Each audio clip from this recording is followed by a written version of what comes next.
Hello, good evening, KO family. Let me know. Hello, Jasmine. Good evening, Latifa. Let me know if you can hear me and see me okay. I'm not, the only time I use my laptop is usually to get on Restream. So let me know that you guys can hear me okay. I hope everybody is doing well.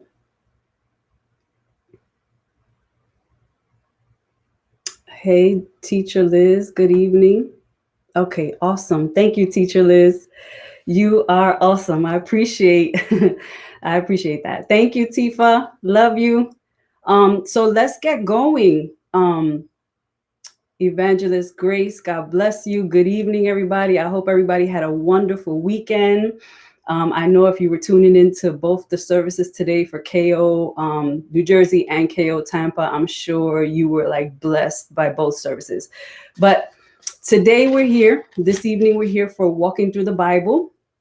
And I'm going to be covering Joshua chapters 9 through 11. It's a lot of stuff to cover, kind of, but I'm not going to be here long because it's Sunday evening. God bless you too. So Joshua 9, right? I love these three chapters because Joshua was out there warring. He was just conquering and taking over the promised land. And so those of you that do know me, when it comes, my thing is deliverance and warfare and talking about that. So I love how God revealed his strategies in these chapters. So for Joshua 9, right, chapter 9, verses 1 through 5 is talking about how Joshua was deceived by the Gibeonites. Joshua and the Israelites had just conquered Jericho and Ai. So you know how it is. Folk be out there gossiping. The word got around. And so people were scared. So they started, the Gibeonites, which were a bunch of Amorite kings, started conspiring against Joshua and the Israelites. They were afraid. So they started making up stories, a whole bunch of lies, just so that they could deceive Joshua because they were afraid to get killed. And so verses 1 through 5 is talking about how Joshua was deceived. The Gibeonites started saying how they came from really far, to meet up with Joshua, which wasn't true. They were really only like approximately 18 miles away. And so in verses 6 through 8, they're trying to establish a covenant with Joshua. And so they wind up asking, the Hivites wind up asking the men of Israel and Joshua to make a covenant with them. So Joshua asked them, he asked them, like, who are you and where are you from? And again, they lie. They keep telling him, we're from a land far away. And they're like, don't you see our wineskins are like old, our clothes are old and worn, and everything, the wineskins are dried out, our food is moldy. They were, again, pretending and conspiring and lying like they had come from far away, when in truth they didn't. So this is where Joshua went wrong in this. Instead of consulting the Lord, he didn't wait on the Lord. He didn't consult the Lord. And so they decided to make a covenant with the Gibeonites. And at the time, it was forbidden. If you look back to Exodus 23 and Exodus 34, it was talking about how a covenant was never supposed to be established with the inhabitants of Canaan. And so the Gibeonites were from Canaan, but again, they were lying and saying they were coming from far. So Joshua messed up by not consulting with the Lord. And so verses 9 through 13, obviously the deception was carried out. The Gibeonites really had only traveled 18 miles. And then verses 14 and 15 talk about how the deception was successful only because God was never consulted. So that's the only reason why they were able to trick Joshua, is because Joshua didn't consult God. And up until that point, Moses had consulted with God. And before Moses died, he told Joshua, basically, do what you saw me doing, do what I taught you, make sure you consult with the Lord in all that you do. And so we're still in chapter 9, verses 16 through 17. Finally, it took 3 days for Joshua to discover that he was deceived by the Gibeonites and that they, in fact, didn't come from far away, that they had only come from about 18 miles. And they admitted that they were just trying to save their lives because they heard about what happened in Jericho and Ai. So, Joshua kind of, he gets upset. He found out that he was tricked. And so verses 18 through 19 shows us the first complaint under Joshua's rule by the Israelites. They kind of wanted to take matters into their hands because they were just deceived, but they couldn't. So they were complaining that they were deceived. And then they wound up making a covenant with those people. And because they made a covenant, they were frustrated because they wanted to kill them, but they couldn't. Back in those days, we know that a covenant was sacred. Their word was their bond. And so because they had already made the covenant, they couldn't kill these people. And, it was sworn by God that once you made a covenant with people, you couldn't violate that. And so then Joshua 9:20 through 27 is talking about the punishment for the deception, right? The Gibeonites had to be punished but it was more so also Joshua would have had to pay for establishing a covenant with the Canaanites and going against and the Gibeonites, which were from Canaan, for going against God's word and establishing a covenant when it was never supposed to happen with Canaanites. And so they needed to be punished for their deception because they couldn't be killed. And what Joshua wound up doing, they found a way to punish them without killing them. And they called them to be woodcutters and water carriers for the people of God, which was for them disgraceful because it was five kings, right, that conspired, 5 Amorite kings, which were also called Gibeonites. They were the ones that conspired against Joshua and the Israelites, right? So these were men of honor, men of valor, you know what I mean? And so for them to be reduced to woodcutters and water carriers was very dishonorable and very disgraceful for men of war, because back in those days, that was a job for women. And so it was dishonorable for them, but that was their punishment for being deceitful. And so they were reduced, and that was it. That was the end of chapter 9. So moving along to chapter 10, verses 1 through 7 is talking about conspiring against Gibeon. So now at this point, now is when you have the 5 kings, the Amorite kings that plotted against Gibeon. And they made war against it. So the Gibeonites, these were the ones that were reduced to woodcutters and water carriers. They sent for Joshua to help them because they were largely outnumbered by the Amorite kings. And so verses 8 through 9, Joshua 10, 8 through 9, this time Joshua was smart, okay? He realized his mistake, and this time he actually consulted with the Lord. And so the reason, we'll get to why that is so, why that's so important on Joshua's fault for not consulting the Lord in the first place, and then realizing what happened and then consulting the Lord. So Joshua 10, verses 10 through 14, remember we said that Joshua consulted the Lord. And so then in 10 through 14, God performs 2 miracles. One is great hail. So when Joshua consulted the Lord told him, don't worry. I know that they are large in number, the 5 Amorite kings and all their armies. They're large in number, but I'm going to deliver them to your hand. So God does just that. He rains great hail from heaven, and it kills just about all the armies, and obviously delivers them to Joshua's hand. Then the second miracle was that the earth stopped revolving for a whole day.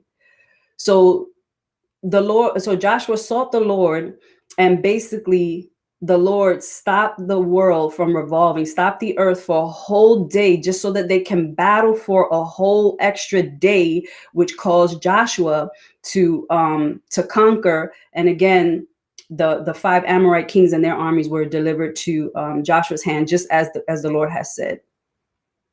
And then verses 15 through 27 is when Joshua executes the kings, and he not only does he take all 5 and kill them, but then he hangs them until nighttime, which he had not really done up until this point. All the other kings, he just killed them and then kept it moving. With these 5, he actually killed them and then hung them and then threw them into a cave and shut the cave, and left their bodies in there. So again, you don't play with God's people. And so Joshua 10 verses 28 through 40, which is takes us to the end of chapter 10.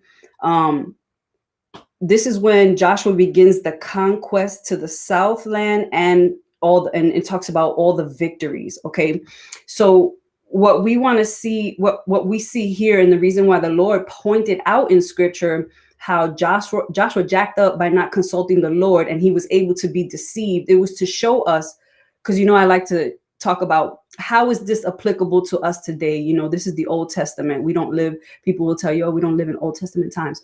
How does this apply to us today? If you know about deliverance, when you hear about Amorites, Jebusites, and all that, a lot of them are spiritually demonic entities, because you see how they were coming against the people of God. So how that applies to us today is when you read this, God is showing us strategies that when you're under oppression, when you have people coming at you from all sides, you have to remember to consult the Lord. No matter what it looks like, no matter what's happening, don't take things into your own matters, because as you can see, Joshua did, and it allowed him to be deceived.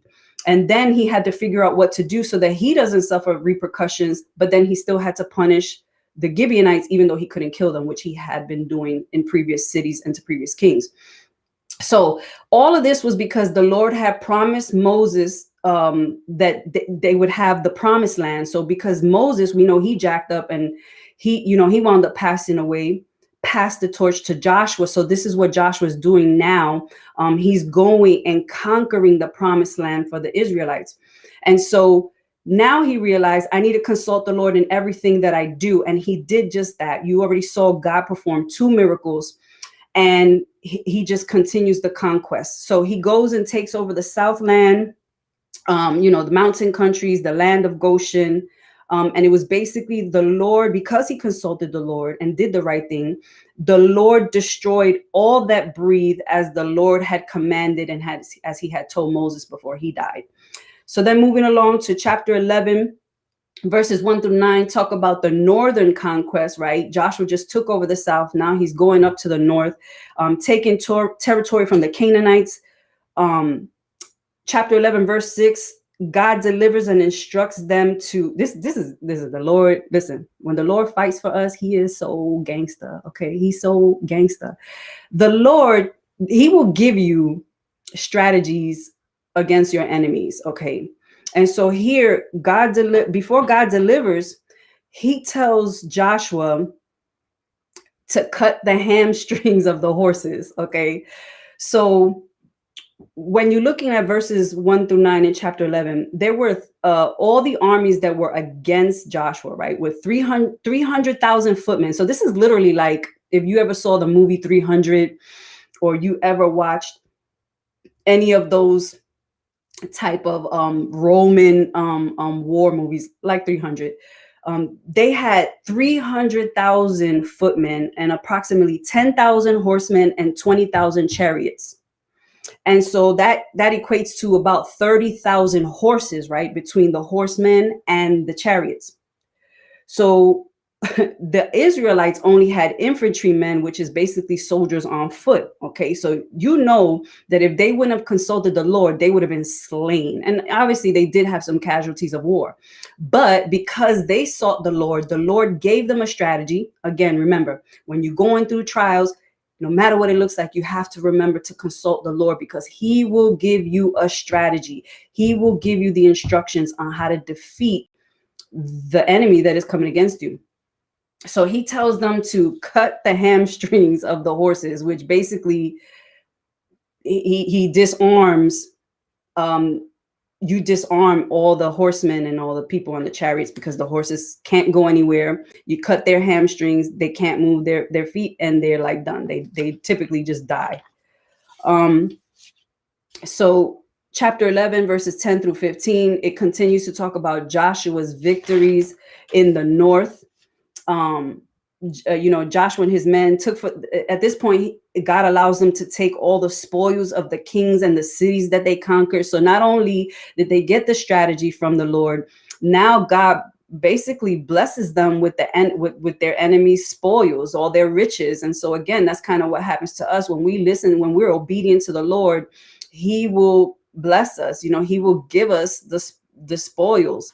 And so just as the Lord commanded Moses, and then Moses commanded Joshua, Joshua left nothing undone of all that the Lord commanded Moses. So again, what we saw in previous books like Exodus, Joshua carried out what Moses couldn't, and he was successful because he sought the Lord. So Joshua 11, closing it up, Joshua 11, verses 16 through 23 is just basically a summary of all of Joshua's conquests. You see where Joshua made war for a long time. It closes talking about how Joshua made war for a long time, and no city made peace with the children of Israel except the Hivites. It was the Lord it was for the Lord to harden their hearts so that Joshua could battle and conquer, just as the Lord had told Moses that he would. So once Joshua took the whole land according to what the Lord said to Moses, he gave it as an inheritance to the children of Israel according to their divisions by their tribes. And then the land rested from war for a little while. So again, how does this apply to us? There's a lot that you can pull out of this. Like I said, I didn't want to go through every war, every king that he conquered and what he did. Hopefully you went through that in your own private reading time. But what I loved about this is how God shows, again, no matter what you go through, consult me. I will give you the strategies to be effective. I will give you the blueprint to conquer, and I will bless you. So then you will experience peace, right? Some of us go through long wars and long battles, and we're looking for rest. Seek the Lord, and he'll give you the strategy to conquer, and then he'll give you rest. So they encountered rest for a little while. And then tomorrow, Teacher Liz should be picking up with chapter 12 that will tell you the rest of Joshua and the children of Israel, like the children of Israel's conquest. So I love you all. I hope that you're enjoying this and that you're reading ahead. Y'all be blessed and continue to enjoy the rest of y'all weekend. Take care.